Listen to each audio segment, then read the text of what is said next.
Hello, this is David Marler from Rotterdam, UAS, and welcome to this short knowledge clip on building a young country based on Chapter 3 of the book Aspects of the USA. Now, in this short clip, we're going to look at the building and the designing of the U.S. Constitution.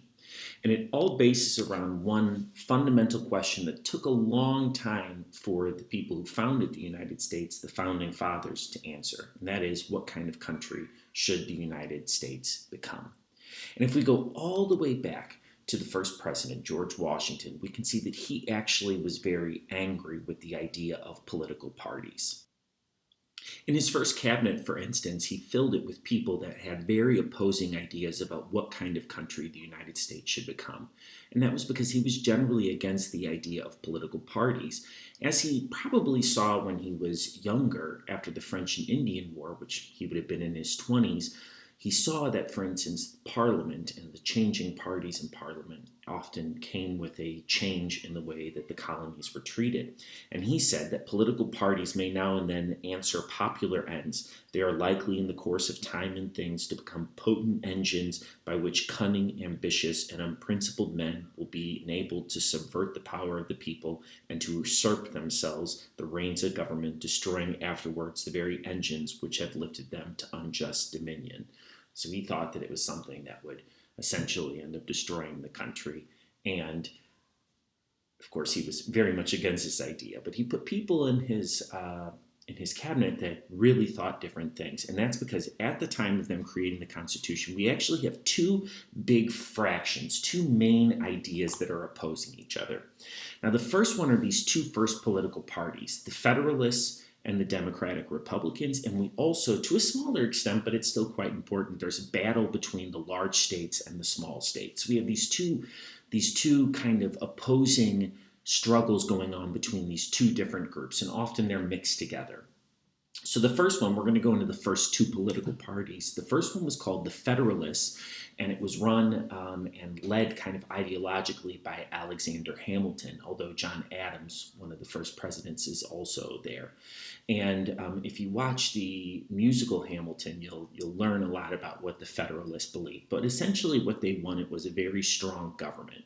And they were supported by the wealthy and educated elite, especially in the Northeast.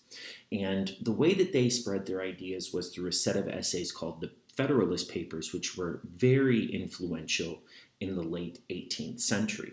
And essentially, especially if you watch the musical Hamilton, you'll see that there's a large thing that they want, and that is that they believe that the government needs to have, the federal government in Washington, D.C., needs to have a national bank, and they have to be able to have taxes, and that they should essentially be stronger than the states. They wanted a government where you had a strong central government and the states acted more like provinces.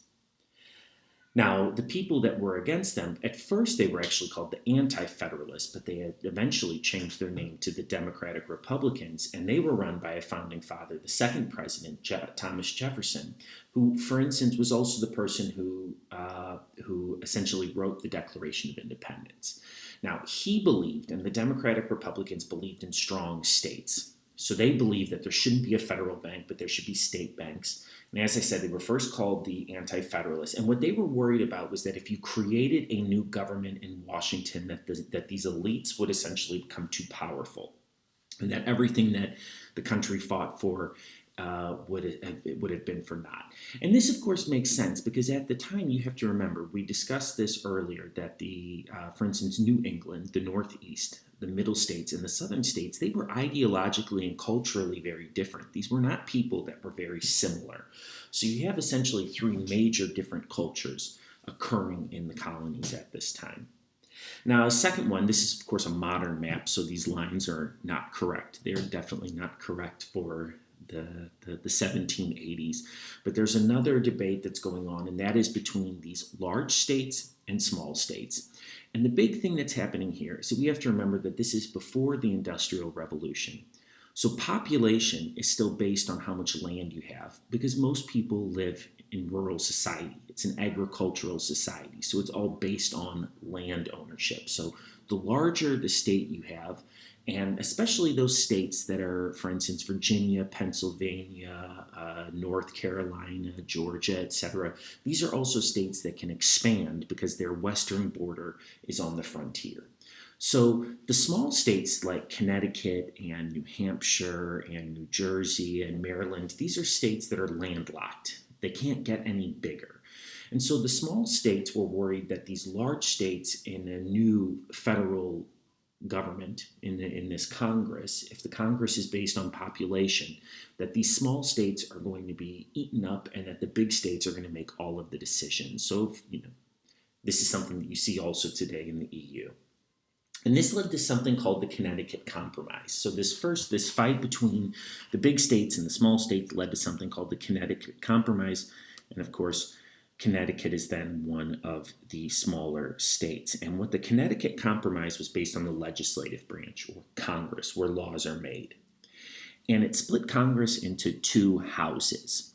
So much like in England, the Netherlands, and a lot of countries, there are two houses. But in most countries, the upper house, so in the UK, that's the House of Lords, and in Holland, it's the Senate or the Eerste Kamer, sorry. These are, they do not hold as much power as the House of Commons or the Tweede Kamer, so the people who make the law. But the Connecticut Compromise created two houses with equal power. And in order to create a law, both houses have to agree. Now, in order to make the large states happy, they said that this House of Representatives is going to be based on population. And that means right now that there are 435 different seats in the House of Representatives.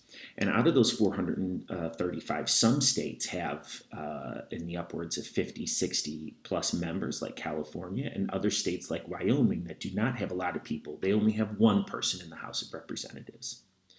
Now, the second chamber, which is the upper chamber, is the Senate. And the Senate is not based upon the amount of population, but it's every state gets two. And this was to ensure the small states that the Senate then still has a large amount of control. So that took care of this kind of bickering between the big states and the small states, but there was still this bickering between the Federalists and the Democratic Republicans. So what kind of country is the U.S. going to become? And essentially what you have to know is that both of them in some way, shape, or form got their way. So the Federalists got a U.S. Constitution that made a Congress or a government, including the courts, including the presidency and the legislative branch, Congress, made it a lot more strong than beforehand. So it said that, for instance, there is a federal government and it is more powerful than the states on certain issues. And this new federal government is then going to be able to pass laws, and most importantly, it's going to be able to tax. So it's going to have power. The Democratic Republicans, though, also won in a certain extent. So they got something that was called the Bill of Rights, which was added to the end of the Constitution. And what this Bill of Rights said is it ensured that the federal government could not infringe on certain rights. So you had essentially 10 amendments that were added, and in these amendments, it ensured that the federal government did not become too popular. One of the most important ones is the 10th Amendment, and that essentially says that the federal government, any law that's not allowed by the Constitution goes to the states. And that's why if you're in the United States today and you want to get your driver's license, that the rules on getting a driver's license differ from state to state. Same thing with the teacher. If you're a teacher in one state, you don't necessarily have the ability to be a teacher in another state without taking extra classes or getting a new license. And this is because those are things that are regulated by the state and not by the federal government.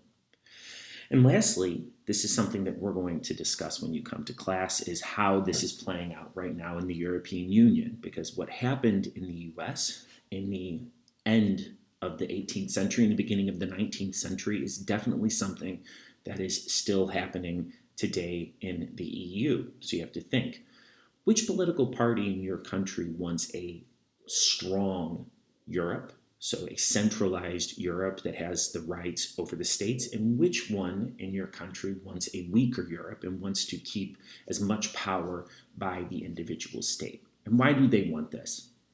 So that's the end of this knowledge clip. If you have any questions, please bring them to class and discuss it with your teacher. Bye-bye.